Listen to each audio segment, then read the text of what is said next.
Sue Abderholden. I've talked to her also many times, and one of the most recent conversations we had was an article now called 5 Top Issues in Minnesota's Mental Health System. And from that, she said more than 70% of youth in the juvenile justice system have one or more mental illness diagnoses. We aren't intervening early so that these youth are in the mental health system instead of the juvenile justice system. I get irate about it. Why can we not invest at the early onset of these illnesses in evidence-based programs that work? We haven't built the places that the kids need, we haven't put enough money into it, and we haven't provided early intervention. The goal is not to build the police departments to be able to handle mental health crisis. The goal is to build our mental health system. And again, we're going to have a story soon from Crow County women that I talked to at the police department there. They want mental health services so that the people are just not sitting in their jails. So, say whatever you need to say. Thank you. So thank you, Mickey and the Women's Press. You know, usually mental health is not brought up. I'm going to be honest, we're usually the second cousin twice removed when we talk about healthcare or anything else.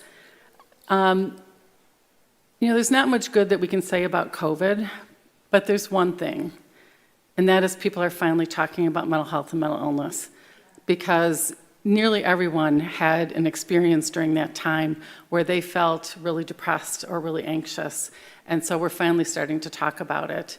And the rates have gone up. So at least by 25%, both for depression and anxiety, not just here, but frankly around the world. And so at a time when we actually have more people seeking treatment than ever before, we have even fewer resources. And so we're just seeing, frankly, you know, kids boarding in the emergency room, people, you know, waiting for even, you know, psychotherapy for 3 months or 6 months. If you want someone from a culturally diverse community, it's going to be probably more than a year because our workforce is largely white.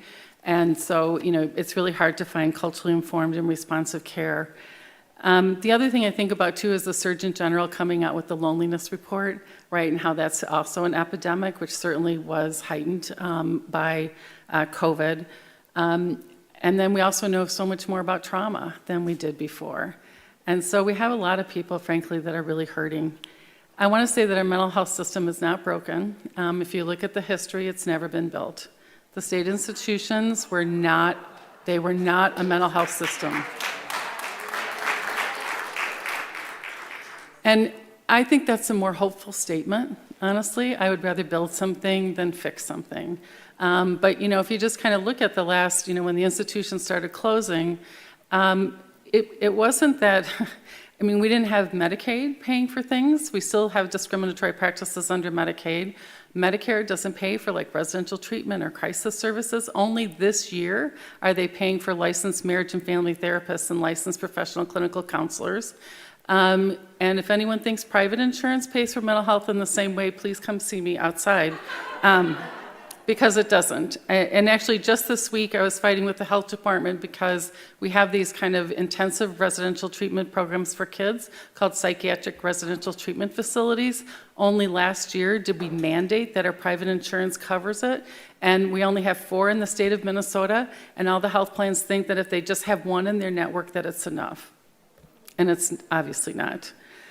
And so what we've really been trying to do is build our mental health system and make sure that it is responsive to everyone and culturally informed. And it's a long work. And I think about some of the things that were said today, and what we know changes things are people's stories. And so, you know, when people are brave enough to come share their stories, whether it's to the media or at the legislature, well, I'll give up on the county board, but maybe in the future the county boards will listen to people too. People sharing their stories makes a huge difference. Just on Friday, we have a huge children's mental health bill that was heard in the House Health and Human Services Finance Committee, and I encouraged this one mom come to share her story. Single mom, 3 kids, 2 of them have autism, 1 has kind of healthcare conditions, and she just talked about trying to get through every single day and really managing the care, taking care of them. And she said the only way she gets through it is knowing that respite care is going to come around the corner, and that maybe in 3 weeks she can get a break. Maybe she can sleep through the night. Maybe she can do some laundry without disturbances. And I got to tell you, if any of you have been at the legislature, they had the 2-minute timer. And I saw the chair reach over and cover up the timer from her aide to let this mom continue to speak. And it was really impactful.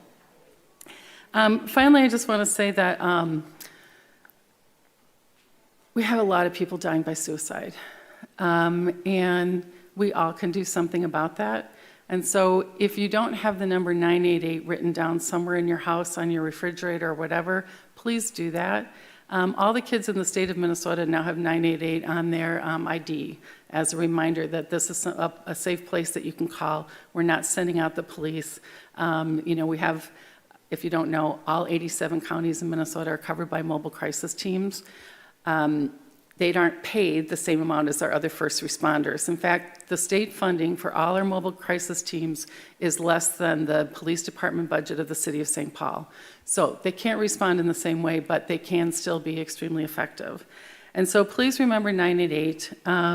If you know of someone who's struggling, please reach out and call them. When you're really depressed, you're not going to pick up the phone. You're not going to text someone.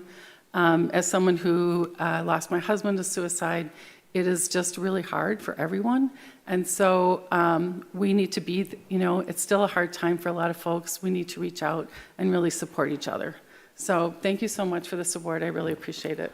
On Monday, we're closing the May issue, which is focused on mental health. And there's some very powerful stories in there about rural suicide, about parents' journey trying to find youth residential services for their kids, chronic health illnesses and the toll that takes. There's a lot. And we're going to do a lot more online thanks to one of our underwriters in the mental health area, the Minnesota Alliance of Children's Mental Health, is underwriting a series that we're going to be able to do focused more on mental health.